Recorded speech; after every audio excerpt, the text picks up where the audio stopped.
स्थिति में चीन बताया जा रहा है इसका इस्तेमाल कर सकता है, ये आशंका है। चीन अचानक डैम का पानी छोड़ सकता है जो सीधे सीधे भारत के उन इलाकों को प्रभावित करेगा जो यहाँ से सीमा से सटे हुए हैं।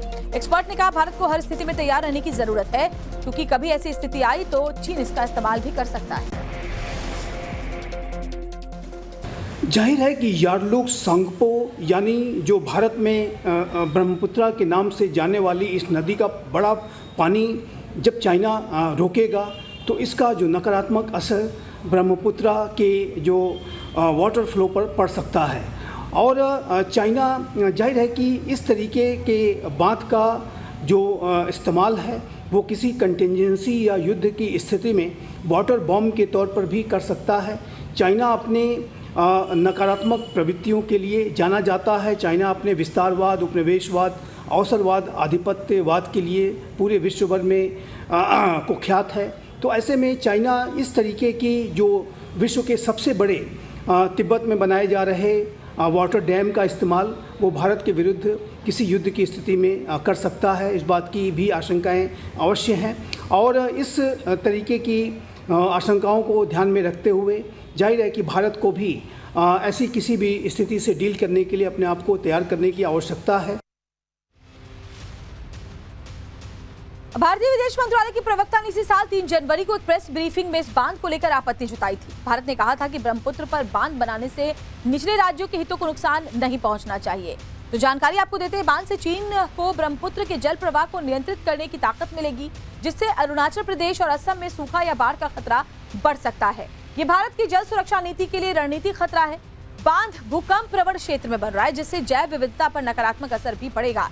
इससे भारत और बांग्लादेश में मछली पालन और खेती खासतौर पर प्रभावित हो सकती है। ब्रह्मपुत्र पर निर्भर पूर्वोत्तर भारत के किसानों और मछुआरों की आजीविका इससे खतरे में पड़ सकती है क्योंकि जल प्रवाह और गाद की कमी से मिट्टी की उर्वरकता कम होगी। ये परियोजना भारत चीन संबंधों में तनाव और को बढ़ा सकती है, खासकर अरुणाचल प्रदेश की सीमा के पास। जल डेटा साझा करने वाले समझौतों की समाप्ति ने स्थिति को और भी ज्यादा जटिल किया है। अब बांध का असर क्या होगा? बांध का असर बांग्लादेश, नेपाल और भूटान जैसे अन्य निचले तटीय देशों पर भी पड़ेगा। दक्षिण एशिया में क्षेत्रीय सहयोग की कमी इसे और चुनौतीपूर्ण बनाती है। तो ये तमाम सवाल है जो चीन के इस बांध बनाने की वजह से सामने आए हैं। अब ब्रह्मपुत्र को तिब्बत में सांगपो और चीन के भीतर यारलुंग जाम्बो के नाम से जाना जाता है। उस नदी में चीन का पानी सिर्फ 30% ही है, यानी ब्रह्मपुत्र को बाकी का 70% पानी भूटान और भारत से मिलता है, उसमें भी भूटान से कम और भारत से सबसे ज्यादा। और जैसे पाकिस्तान में एंट्री के बाद सिंधु लंबा सफर तय करती है, वैसे ही ब्रह्मपुत्र नदी भारत में लंबी दूरी की यात्रा करती है, करीब 1000 किलोमीटर। और इस भारत के भीतर ब्रह्मपुत्र की इस लंबी दूरी की यात्रा में कई और नदियां भी मिलती हैं। असम में दिबांग और लोहित नदी में ब्रह्मपुत्र मिलती है। सुबनसिरी नदी में असम के लखीमपुर जिले में ब्रह्मपुत्र नदी में मिलती है। मानस नदी असम के जोगी घोपा के पास ब्रह्मपुत्र नदी में मिलती है। ब्रह्मपुत्र में भारत का कितना पानी है इसे एक और आंकड़े से आप समझ सकते हैं। देखिए, तिब्बत में चीन ने एक बॉर्डरिंग पॉइंट बनाया है नुक्सिया के पास। वहां ब्रह्मपुत्र नदी का सालाना डिस्चार्ज होता है करीब 31 बिलियन क्यूबिक मीटर। और यही ब्रह्मपुत्र नदी जब भारत से बांग्लादेश में एंट्री लेती है, बांग्लादेश के बहादुराबाद में, तब वहां इसका सालाना डिस्चार्ज बढ़कर हो जाता है लगभग 606 बिलियन क्यूबिक मीटर। तो ये इस बात का प्रमाण है कि नदी के चीन वाले हिस्से का योगदान भारत के मुकाबले बहुत कम है। यानी ब्रह्मपुत्र में हिंदुस्तान का दम है, चीन का नहीं। और पाकिस्तान को ये पता हो ना हो, चीन को पता है कि तिब्बत के जिस इलाके से ब्रह्मपुत्र निकलती है वहां बारिश बहुत कम होती है। सालाना बारिश का जो एवरेज 300 से 400 mm ही है। तो चीन में ब्रह्मपुत्र में जो भी पानी आता है वो ग्लेशियर के गलने से आता है। इसलिए पाकिस्तान लाख शिकायत कर ले, चीन चाहे भी तो ब्रह्मपुत्र के पानी के साथ बड़ा खेल नहीं कर सकता। भारत चीन सीमा पर तूतिंग एक जगह है, वहां पर ब्रह्मपुत्र का प्रवाह है 2000 से 3000 घन मीटर पर सेकेंड। और गुवाहाटी में मानसून के समय इसी ब्रह्मपुत्र का प्रवाह हो जाता है 15000 से 20000 घन मीटर पर सेकेंड। अब आसान भाषा में आप कहिए तो ब्रह्मपुत्र का जन्म भले ही चीन में होता है, लेकिन लालन पालन भारत में होता है। खा पी कर ब्रह्मपुत्र हमारे यहाँ ही जवान होती है। तो एक बात तो तय हो गई कि चीन चाह भी ले तो ब्रह्मपुत्र का पानी रोककर वो भारत में उस तरह सुखाड़ के हालात पैदा नहीं कर सकता जिस तरह सिंधु का पानी रोके जाने से पाकिस्तान में हो रहा है। तो पाकिस्तान में तो 80% खेती सिंधु जल समझौते के तहत मिलने वाले पानी पर ही निर्भर है। एक बड़ी खबर से जुड़ी हुई आपको और बताते हैं कि चीन की बांध वाली साजिश पर CNN की रिपोर्ट। चीन के बांध को बताया पर्यावरण के लिए खतरनाक। रिपोर्ट में कहा गया है कि चीन कुछ भी दावा करे, लेकिन हकीकत यह है कि इससे भारत को बड़ा खतरा है। इस बांध के जरिए चीन क्षेत्र के पर्यावरण और इकोसिस्टम का सत्यानाश कर देगा, ये भी आशंका इसमें जताई गई है। तो चीन के बांध को पर्यावरण के लिए खतरा बताया गया इस रिपोर्ट में। कई और आशंकाएं भी इस रिपोर्ट में व्यक्त की गई हैं और खास तौर पर भारत के लिए एक बांध से बड़ा खतरा इस रिपोर्ट के जरिए सामने आई है।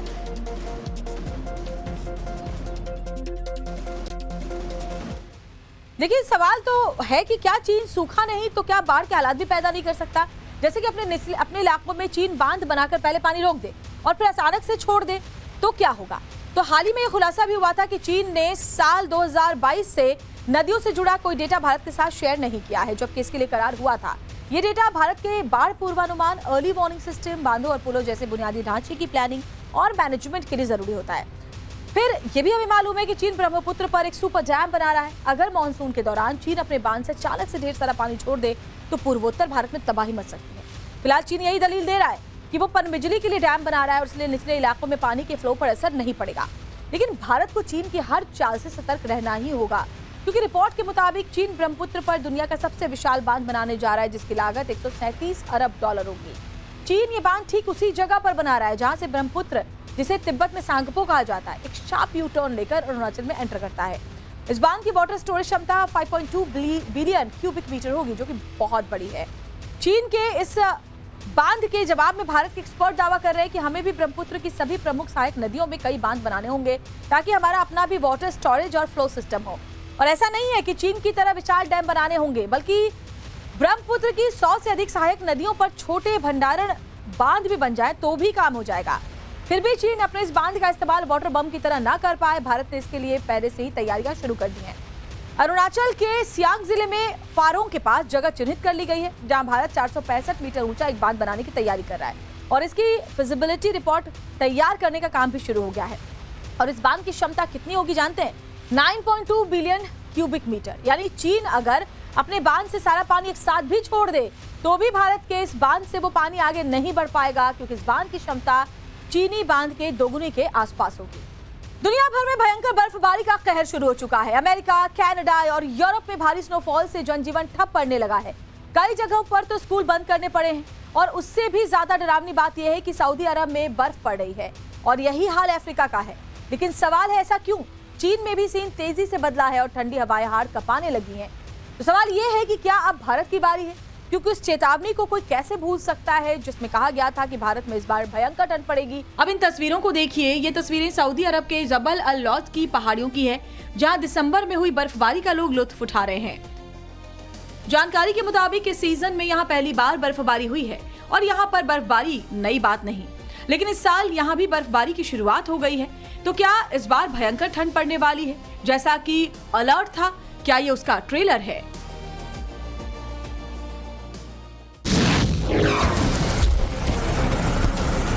बर्फीली फुहार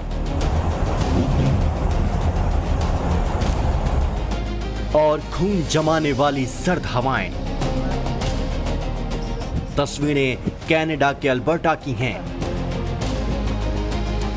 यहां धुंध नहीं, बर्फबारी की वजह से जीरो विजिबिलिटी है। सड़क पर व्हाइट लेयर का सितम है और एक फियर भी। सामने से आने वाली गाड़ी भी तब दिख रही है जब वो बिल्कुल नजदीक हो। घर, मकान, दुकान, पेड़ पौधे, गार्डन सब सफेद चादर में लिपट चुके हैं। जगह जगह गाड़ियों के एक्सीडेंट हो रखे हैं। हाईवे पर दुर्घटनाग्रस्त खड़ी गाड़ियों की लिस्ट बेहद लंबी है।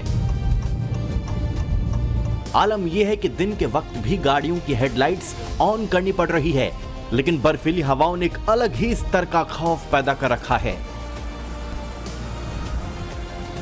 लोग अपने घरों के अंदर कैद हैं क्योंकि बर्फीली हवाएं उनका खून जमाने के लिए तैयार है।